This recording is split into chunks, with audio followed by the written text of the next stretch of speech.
Hello viewers, আশা করি ভালো আছেন। আজকের ভিডিওটি একটি গাড়ি নিয়ে,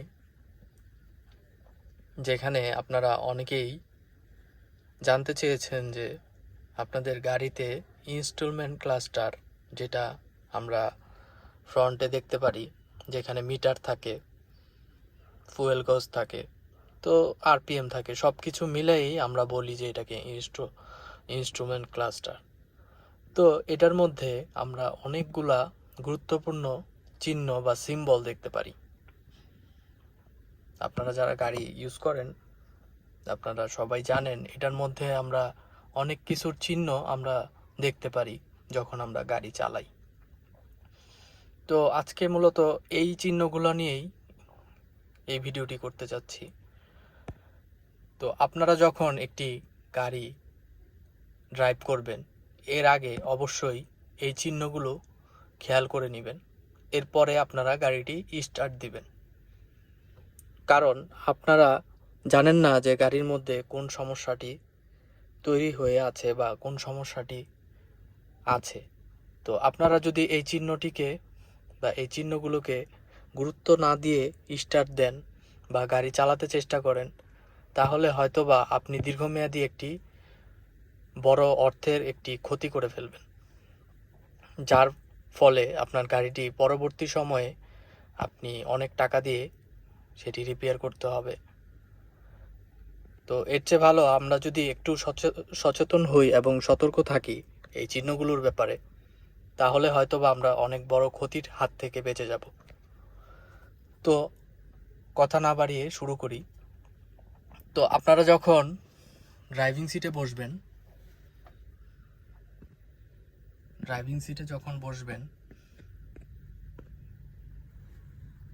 দেখেন এখানে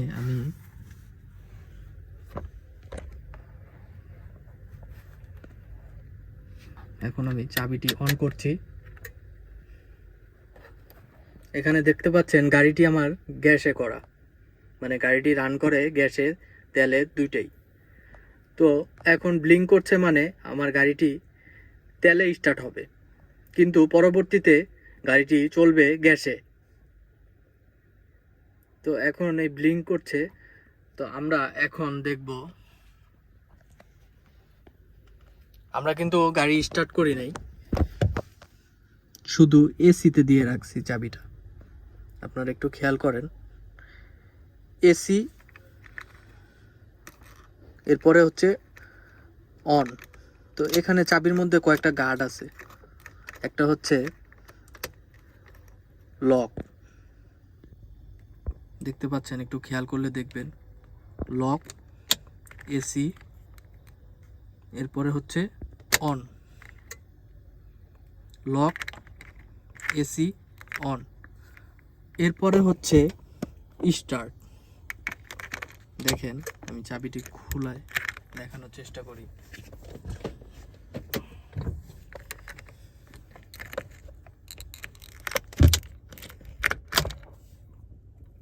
দেখেন চাবির মধ্যে এই চারটা জিনিস থাকে। একটি গাড়ির স্টার্ট দেওয়ার আগে এই চারটা স্টেপ পরিপূর্ণ হওয়ার পরে আপনি গাড়িটি স্টার্ট অবস্থায় পাবেন। তো প্রথমে গাড়ি যখন বন্ধ থাকে তখন অনেক সময় লকে থাকে, যেমন এই গাড়িটি লক হয়ে আছে স্টিয়ারিং হুইলটা। এরপরে আমি চাবি দেওয়ার পরে এসি, পরের ধাপ হচ্ছে এসি, এরপরের ধাপ হচ্ছে অন। তো আমরা যখন অন করব, এটাই হচ্ছে আমাদের গুরুত্বপূর্ণ স্টেপটি। স্টার্ট হওয়ার আগের ধাপটি হচ্ছে অন।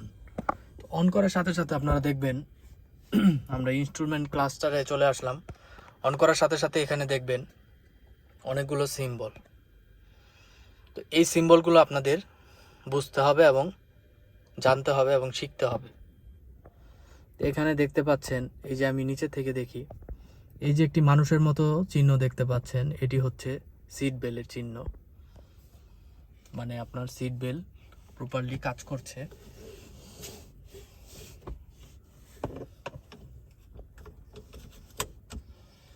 এই যে আমি সিট বেল্ট লাগানোর পরে কিন্তু চিহ্নটি চলে যাচ্ছে, সিট বেল্ট লাগানোর পরে চিহ্নটি চলে যাচ্ছে, এর মানে আপনার সিট বেল্ট প্রপারলি কাজ করছে। এরপরে দেখতে পাচ্ছেন ব্যাটারির চিহ্ন। ব্যাটারি চিহ্ন মানে আপনার ব্যাটারি প্রপারলি চার্জ আছে। এরপরের চিহ্ন হচ্ছে ইঞ্জিন চেক লাইট। এটা হচ্ছে আপনার ইঞ্জিনের গুরুত্বপূর্ণ একটি চিহ্ন। এর এর মিনিং হচ্ছে ইঞ্জিনে বিভিন্ন রকম সেন্সর থাকে, যেই সেন্সরগুলো সমন্বয়ে একটি গ্যাসোলিন ইঞ্জিন খুব স্মুথলি রান করতে পারে। যে সেন্সরগুলো আপনার ইঞ্জিনের প্রত্যেকটা জিনিস নিজে অনুভব করে এবং সেন্স করার ফলে সেগুলার সিগন্যাল পাঠায় গাড়ির মধ্যে যে কম্পিউটার আছে ইসিইউ বা ইসিএম, সেটাকে সিগন্যাল পাঠায় কখন কোন জায়গায় কতটুকু দরকার। আমাদের মানুষের শরীরে যেরকম দরকার অনেক কিছু অনুভব করা যায়, ঠিক গাড়িরও একই রকম। তো এখানে দেখতে পাচ্ছেন এই সিম্বলটি ইঞ্জিনকে বোঝায়, ইঞ্জিনের মধ্যে কি কি সেন্সর আছে, কোনো ফল্ট আছে কি না। এই চিহ্নটি যদি আপনার গাড়ি স্টার্ট হওয়ার পরেও জ্বলে থাকে তাহলে অবশ্যই বুঝতে হবে আপনার গাড়িতে কোনো প্রবলেম আছে। আবার অনেক সময় গাড়ির ওয়্যারিংয়ে কাজ করা হলে, আবার অনেক সময় গাড়ি গ্যাসে কনভার্ট করা হলে, মানে সিএনজিতে কনভার্ট করা হলে আপনার এই চিহ্নটি আসে। এটা খুবই স্বাভাবিক, কারণ আপনার অরিজিনাল গাড়িটি কিন্তু তেলের গাড়ি।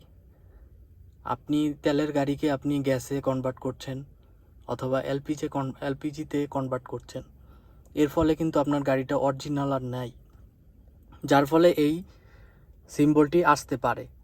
কিন্তু আপনি তারপরও এই চিহ্নটি আসার পরেও, আপনি গ্যাস করার পরেও আপনি অবশ্যই আপনার গাড়িকে একজন দক্ষ টেকনিশিয়ান দিয়ে স্ক্যানিং করাবেন, যার ফলে আপনি বুঝতে পারবেন যে আপনার গাড়িতে আদার্স কোনো সেন্সর, যেমন knock sensor, crankshaft sensor, map sensor, কোনো সেন্সরে আপনার প্রবলেম হচ্ছে কি না।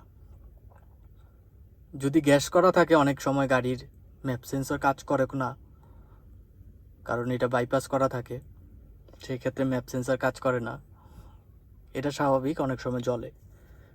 তো এর পরবর্তী যে উপরে যে সিম্বলটি দেখতে পাচ্ছেন এটা হচ্ছে হ্যান্ড ব্রেকের সিম্বল।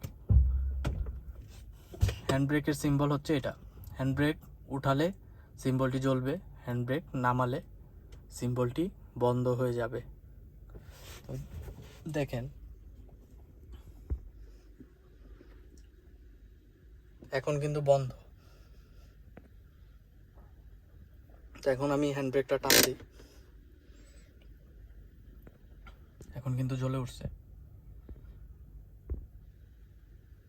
আবার এই হ্যান্ড ব্রেকটা নামাই, আবার কিন্তু নিভে গেছে।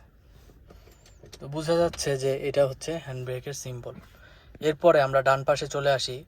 ডান পাশে অনেকগুলা চিহ্ন, যারা গাড়ি চালাতে পারেন তারা হয়তো বা জানেন, যারা জানেন না তারা দেখেন PRND2L। এদের মনে প্রশ্ন থাকতে পারে যে এগুলো আবার কি। এগুলা দিয়েই মূলত গাড়ি আপনি গিয়ার শিফট করা হয়, গিয়ারের এগুলা চিহ্ন, এতটুকু জানেন। এরপরে যেই একটা তেলের উপরে চাবির মতো দেখা যাচ্ছে, এটা হচ্ছে হিটের যেই সেন্সরটা, এটা খুবই গুরুত্বপূর্ণ একটি সেন্সর। এই সেন্সরটি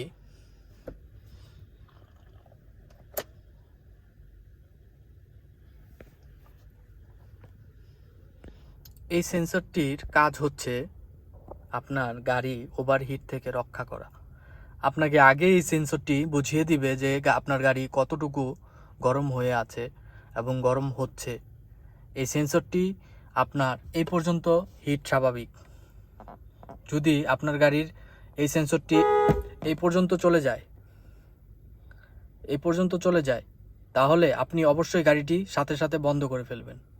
তা না হলে আপনার ইঞ্জিন সিজ করতে পারে, যার ফলে আপনার ইঞ্জিন আর তার কার্যকারিতা হারাবে এবং ইঞ্জিন পরবর্তীতে আপনি স্টার্ট করতে পারবেন না।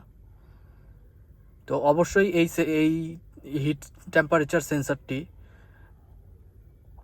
এটার সিগন্যালটি অবশ্যই আপনি খেয়াল রাখবেন। এরপরেরটি হচ্ছে তেলের সেন্সর। এটি সেন্সর এই কারণে বললাম, আপনাদের ফুয়েল ট্যাঙ্কে একটি সেন্সর থাকে যেটি ফ্লোট সেন্সর বলা হয়। সেই সেন্সরটি ভাসতে থাকে। সেই সেন্সরটি এই কাঁটাকে সিগন্যাল দেয় যে কতটুকু তেল আপনার ট্যাঙ্কিতে আছে। তো এখান থেকে আপনি দেখতে পারবেন যে কতটুকু আপনার ট্যাঙ্কিতে তেল রয়েছে। এর উপরে আপনি নির্ভর করে আপনি আপনার গাড়ি স্টার্ট করবেন এবং আপনি ফুয়েলিং করবেন। তো এই হলো ফুয়েল ডোর। এরপরে আপনারা ডান পাশে একটি তেলের ছোট একটি গ্যালারের মতো দেখতে পাচ্ছেন। এই চিহ্নটি খুবই গুরুত্বপূর্ণ। কেন গুরুত্বপূর্ণ এই চিহ্নটিও হয়তো বা অনেকেই জানেন না। চিহ্নটি হচ্ছে মোবিলের সেন্সর। মোবিল যেই সেন্সরের মাধ্যমে আপনার ইঞ্জিনের মধ্যে মোবিল সার্কুলেশন হয়, এই সেন্সরটি আপনাকে সিগন্যাল দিচ্ছে যে আপনার ইঞ্জিনের মধ্যে মোবিল সার্কুলেশন খুব ভালো মতো হচ্ছে এবং সেন্সরটি তার কার্যকারিতা 100% রয়েছে এবং সেন্সরটি কাজ করছে। এই লাইটটি যদি না থাকে আপনার বুঝতে হবে যে ইঞ্জিনের সেন্সরটি খারাপ আছে, মোবিল সেন্সরটি। তো এইভাবে আপনারা দেখবেন, এরপরে আপনার গাড়িটি স্টার্ট করবেন। তো চলুন স্টার্ট করি। আর অবশ্যই দেখে নেবেন গাড়িটি পার্কিংয়ে আছে কিনা অথবা এনে দেওয়া আছে কিনা।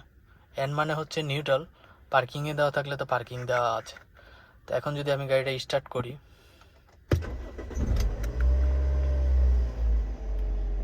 দেখেন আমি গাড়িটা তেলে স্টার্ট করেছি।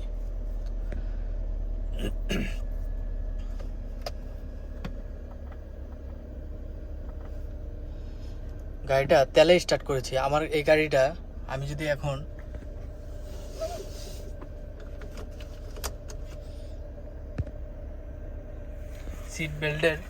সিট বেল্টটি ওয়্যার করেছি।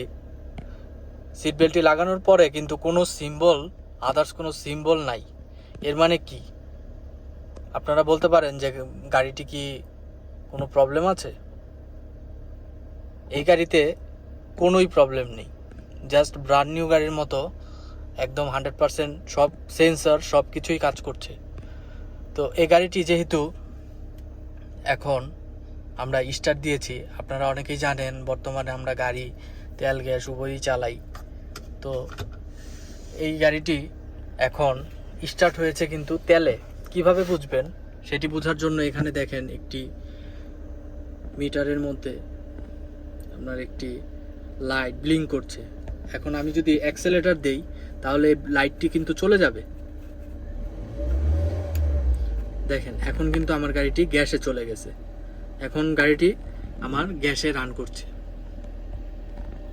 লাইটটি যখন স্টিল হয়ে দাঁড়াবে তখন আপনারা বুঝে নেবেন যে আপনার গাড়িটি গ্যাসে চলছে। তো দেখেন ফ্রেশ একটা ইনস্ট্রুমেন্ট ক্লাস্টার, এখানে কোনোই প্রবলেম নাই, কোনো ফল্ট কোড নাই গাড়িটাতে। 100% ওকে একটা গাড়ি। গাড়িটার মাইলেজও খুব ভালো।